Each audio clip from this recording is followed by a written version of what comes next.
Hello students, how are you all? I wish you all are good and doing great in your studies. Today we will continue our chapter number 5 and the name of the chapter is coal and petroleum. Okay, हम chapter number 5 का शुरू कर रहे हैं, उसका नाम है coal and petroleum. सबसे पहले हम देख लेते हैं कोल और पेट्रोलियम है क्या. उससे पहले कुछ डेफिनेशंस को देखना होगा जिससे कि हमें पता चलेगा कोल और पेट्रोलियम एक्चुअली है क्या. ठीक है.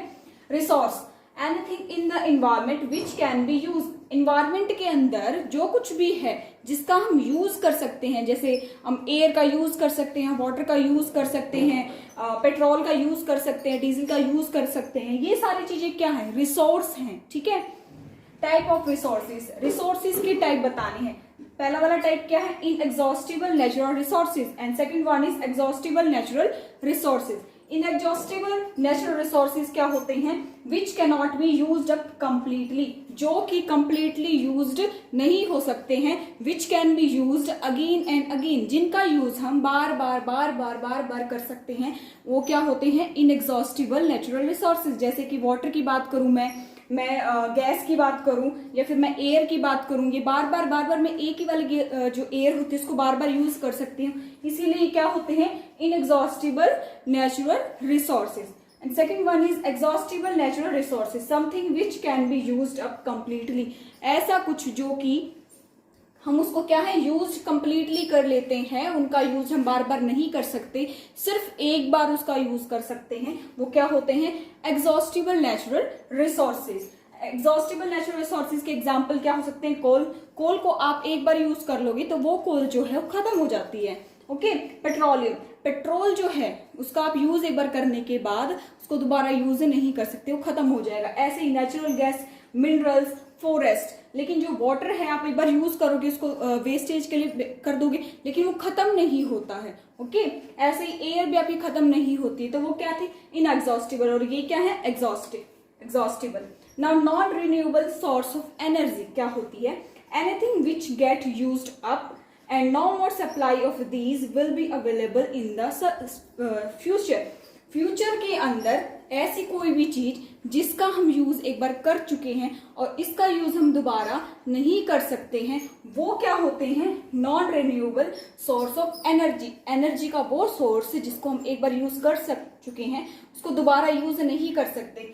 वो कौन से होते हैं? Non renewable. और वो वही होते भी क्या है? वो एग्जॉस्टिबल भी होते हैं. मतलब एग्जाम्पल क्या हो सकते हैं? Coal, petroleum, natural gas, minerals and forest. ये क्या है? Non renewable. दोबारा से यूज नहीं हो सकते हैं ये. ठीक है. नॉन है ये.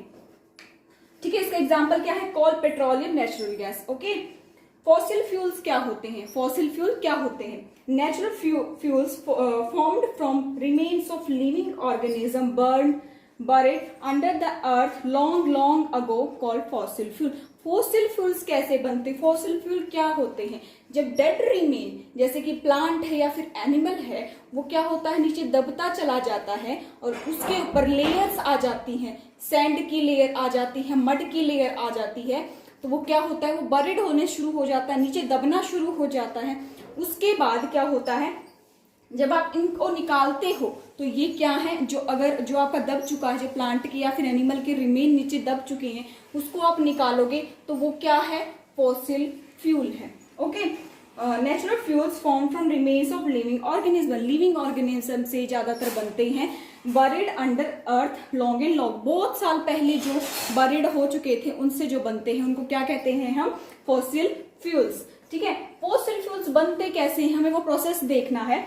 Plants and animals dead millions of years ago. जो प्लांट और एनिमल्स, ऐसे प्लांट और एनिमल जो काफी साल पहले, millions of years, not years, कुछ साल पहले की बात नहीं है, मिलियंस ईयर्स पहले जो मर चुके थे, वो पहले सबसे पहले हम उनको लेंगे. ठीक है.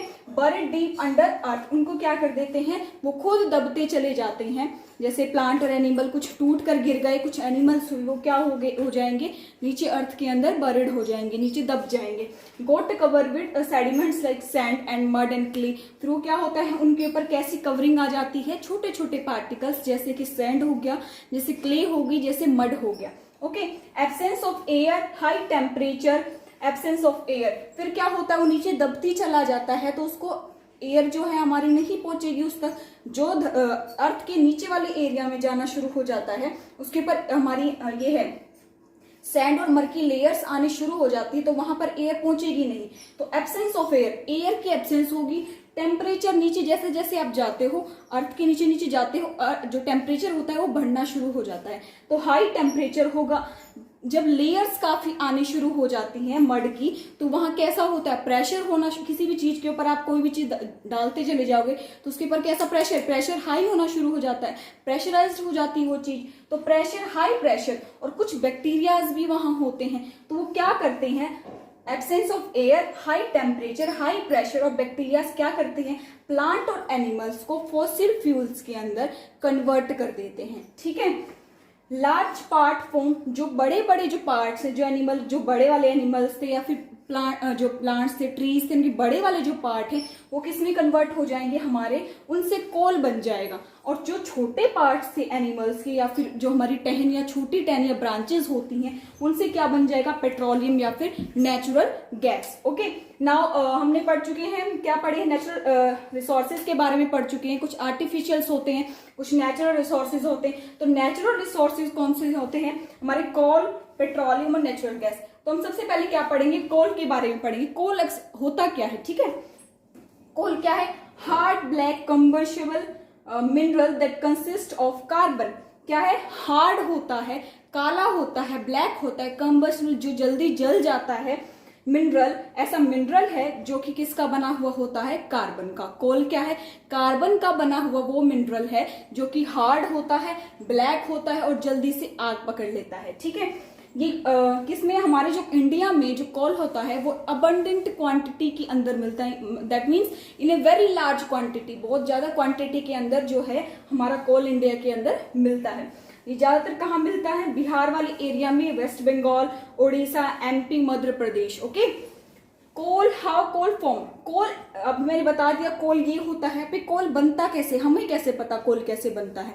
ठीक है, हमने देखा कि कोई भी ब्लैक कलर का मिनरल था जो कि ब्लैक कलर था उसका, वो आग भी पकड़ रहा था बहुत जल्दी, वो क्या है, कोल था। फिर हम देखते हैं ये कोल बनकर कैसे आया, वो प्रोसेस देखना है, how coal is formed. Decomposition of large plant and trees buried under the earth about 300 million years ago।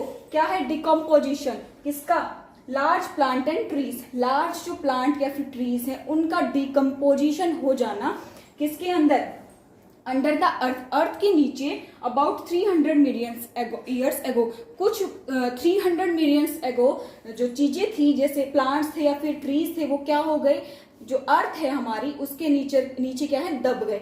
दबने की वजह से वो क्या हो गया, उनके अंदर वो किस में कन्वर्ट हो गए, कोल के अंदर कन्वर्ट हो गए। ठीक है, कोल के अंदर कन्वर्ट होने में क्या क्या उनको चीजों की जरूरत होती है, वो क्या क्या कंडीशंस ऐसी होती हैं कि वो कोल में कन्वर्ट हो गया, वो किसी और चीज में कन्वर्ट क्यों नहीं हुआ। दैट मीन्स वहां पर टेम्परेचर जो है हाई रहा होगा, वहां पर हाई प्रेशर रहा होगा, प्रेशर हाई होगा, वहां पर नीचे जैसे जाते हैं अर्थ के नीचे टेम्परेचर हाई होना शुरू हो जाता है, प्रेशर, क्योंकि सैंड और जो क्ले है या फिर मड है वो क्या है, दबती चली जाती है, तो प्रेशर वो क्या कर रही है, एक के ऊपर एक है, तो क्या ज्यादा चीजें क्या करती है, प्रेशर ज्यादा डालती है, तो हाई प्रेशर होगा एंड एब्सेंस ऑफ एयर, और उस जगह पर एब्सेंस, एयर की एब्सेंस होनी चाहिए, मतलब एयर वहां प्रेजेंट नहीं होनी चाहिए। तो वो जो पार्ट है प्लांट का या फिर ट्री का, वो किस में कन्वर्ट हो जाएगा, कोल में कन्वर्ट हो जाएगा। इसको कितना टाइम लगता है, 300 मिलियन ईयर्स। ठीक है, कोल सोर्स ऑफ एनर्जी, जो कोल होता है हमारा उसको हम यूज कहाँ करते हैं, ठीक है, उसको as a source of energy, as a source of fuel हमारे घर में जलाने के लिए, या फिर उसकी एनर्जी किसी और चीज में कन्वर्ट करने के लिए। जैसे आपने देखा हो हमारी जो पहले जो ट्रेन्स चलती थी उनके अंदर कोल यूज होता था ताकि इलेक्ट्रिसिटी प्रोड्यूस हो जाए। इलेक्ट्रिसिटी जो हमारी वो होती थी, ट्रेन्स होती उसमें भी यूज करते थे, और जैसे घर में जलाने के लिए एज ए फ्यूल भी यूज करते थे। तो देख लेते हैं कोल कैसे बनता है, कार्बन। ठीक है, कोल प्रेजेंट, हमने कोल लिया, कैसे काम करता है, कोल हमने लिया, उसके बाद ऑक्सीजन जिसको एयर से मिल जाएगी, कोल का जो है ऑक्सीजन, उसके बाद रिएक्शन बनेगी, उधर जाके क्या बनेगा, जब आप इसको जलाओगे तो कार्बन डाइऑक्साइड बाहर निकल जाएगी और जो हमारा हीट है वो बाहर आ जाएगी, जिसकी हमें जरूरत होती है। ठीक है, जलाने के लिए या फिर किसी और भी चीज के लिए किसकी जरूरत होती है, हीट की जरूरत होती है, जो कि हमें किससे मिल जाएगा, से कार्बन से। कार्बन एक्चुअल में क्या है, कोल है, कोल ही कार्बन है और कार्बन ही कोल है। Okay, products of coal. अब कोल के बारे में हमने इतना पढ़ लिया, तो कोल डिफरेंट फॉर्म्स में भी मिलता है। ठीक है, एक तरीके से नहीं मिल सकता है, वो कितने तरीके से मिल सकता है? 3. There are 4 products of coal और there are 4 forms 3 forms of coal, that is first one is coal gas, coal tar and coke. ठीक है, ये क्या है? इसके ही कुछ और फॉर्म्स हैं। ठीक है, एक तो ये इस तरीके से मिलता है, अब इनका कुछ और मैंने किया होगा, उसके बाद ये क्या बन जाएंगे? कोल गैस बन जाएगी, कोल तार बन जाएगा एंड कोक बन जाएगा। First one is coal gas. Coal gas कैसे बनती है? It is a gaseous fuel obtain by strong heating of coal in the absence of air during processing of coal to get coke। जब हम कोल को Coke बनाने के लिए use करते हैं, हम क्या करते हैं? कोल से हम कोक बना रहे होते हैं, उस टाइम पर क्या होता है? एक जो है फ्यूल निकलता है, एक गैस निकलती है, उसको क्या बोलते हैं हम? Coal gas. ठीक है, हम कोल जो है उसको क्या करते हैं? काफी हीट देते हैं, जिसकी वजह से वो कोक में कन्वर्ट हो जाता है। लेकिन उससे पहले अगर ये कोल है वो किस में कन्वर्ट हो रहा है? कोक में हो रहा है। लेकिन उससे पहले वो क्या करेगा? एक गैस निकालता है, वो क्या होती है? Coal gas. और वो कोल गैस को हम, जो गैस निकली है उसको किस में भी यूज कर सकते हैं?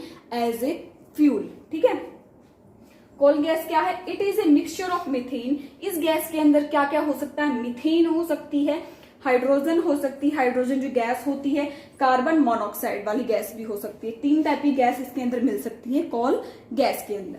Now first time used in London 1810। सबसे पहले कोल गैस का कहाँ यूज हुआ था? 1810 के अंदर, लंदन के अंदर। क्या किस चीज में यूज हुआ था? जो गली की जो लाइट्स होती है, स्ट्रीट लाइट्स होती हैं, उनके अंदर कोल गैस का यूज किया गया था। ठीक है, now move to the second form, that is coal tar. Coal तार क्या है? हमने पढ़ लिया। कोल गैस तो होती है। ठीक है, ना कोल तार क्या है? It is thick black liquid. ये थिक होता है और क्या होता है? काला लिक्विड होता है।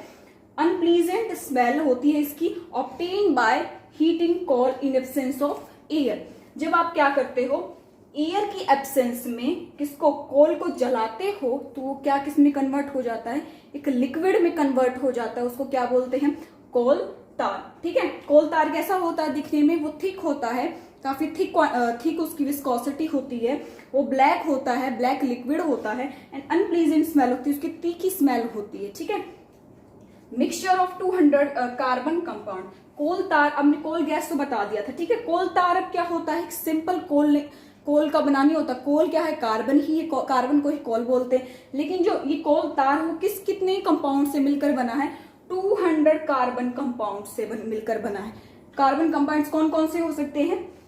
बेंजीन हो सकता है, टोलीन हो सकता है, नेफेथिलीन हो सकता है। ठीक है, नेफेथिलीन बॉल्स ऑब्टेन फ्रॉम कोल तार। जो कोल तार होता है, इसी से जो हमारी नेफेथिलीन बॉल्स होती हैं, जो हमारी कपूर की गोलियां होती हैं, वो बनती हैं। ठीक है, यूज इन ड्रग्स या फिर मेडिसिन बनाने के लिए भी हम कोल तार का यूज करते हैं। प्लास्टिक के लिए भी यूज करते हैं हम। डाइज जो होती हैं उसके लिए भी यूज करते हैं। परफ्यूम बनाने के लिए भी हम किसका यूज करते हैं? कोल तार का यूज करते हैं। Before it use for metalling the rods. जो हमारी रोड होती है, आपने कई बार देखा हो, उस पहले यूज क्या करते थे हम? उसके ऊपर जो एक मेटलिंग करने के लिए, एक परत चढ़ाने के लिए या फिर रोड बनाने के लिए किसका यूज करते थे? कोल तार का यूज करते थे। अब क्या यूज करते हैं? बिटोमिन का यूज करते हैं। पहले क्या करते थे? हम कोल तार का यूज करते थे। अब बिटोमिन ज्यादा यूज होने लग गया है रोड को बनाने के लिए। थर्ड फॉर्म क्या है कोल की? कोक। जब हम कोल को जला रहे थे, उसके अंदर से क्या निकल रही थी? गैस निकल रही थी, कोल गैस निकल रही थी। लेकिन वो किसके अंदर कन्वर्ट हो गया था? कोक के अंदर कन्वर्ट हो गया था।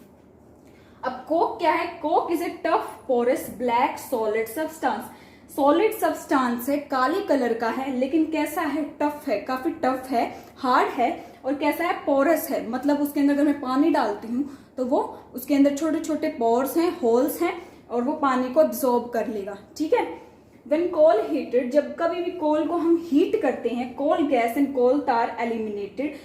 जब हम कोल को हीट करते हैं, उसके बाद हम उसके अंदर से क्या निकाल लेते हैं? कोल को हमने हीट किया, उसके अंदर से कोल गैस निकल जाएगी एंड फिर क्या निकल जाएगा? हमारा कोल तार। अगर वो लिक्विड फॉर्म में कन्वर्ट हो गया है कुछ पार्ट, वो क्या हो गया? वो कोल तार निकल आ गया। लेकिन लास्ट में जलने के बाद जो रेसिड्यू बचता है उसे हम क्या बोलते हैं? कोक बोलते हैं। ठीक है, काले कलर का जो आखिर में जो चीज बच जाती है वो क्या होती है? हमारी कोक होती है।